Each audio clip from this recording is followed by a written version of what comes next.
একটা হারানো অতীত, আমি একটা মৃত স্বপ্ন, আমি একটা সহায় সম্বলহীন যাযাবর। না না না, তুমি তুমি আমার ভালোবাসা, তুমি তুমি আমার সূর্য। না, আমি সূর্য নয় মেম সাহেব, আমি সূর্য নয়। সূর্যদা, আমি যে মরে গেছে সে তো আজ অতীত হয়ে গেছে। আপনার পুরো জীবনে নতুন সাথীকে পেয়েও কি আপনি আপনার হারানো অতীতকে আপনি ভুলতে পারছেন না মেম সাহেব?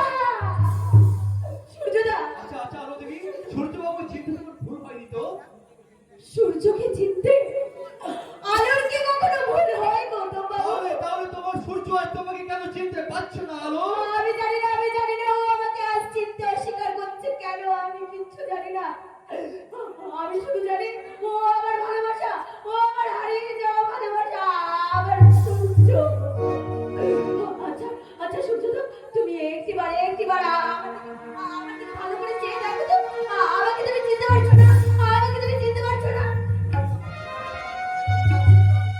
চিনতেছি, আমার ভীষণ ইচ্ছে করছে আলো, কিন্তু আমি তোমায় চিনে নিলে গৌতম বাবু যে ভীষণ কষ্ট পাবে, কিন্তু গৌতম যে চিরদিনের মতো তোমায় হারাবে, তাই শত কষ্ট হলেও আমি তোমাকে বলো বলো বলো সূর্যদা, তুমি বলো, তুমি কি তোমার এই আলোকে চিনতে পারছো না? চিনবো মেম সাহেব, কেমন করে চিনবো? তোমার ওই দু চোখের তারায় আমার দেখা স্বপ্নের প্রদীপটা যে আজ নিভে গেছে, স্মৃতির গীতি মেলায় আছে করছে অচেনা সুর। সূর্যদা, স্বপ্নের কারণে ফোটা ভালোবাসা একটু একটু করে শুকিয়ে গেছে। না না না,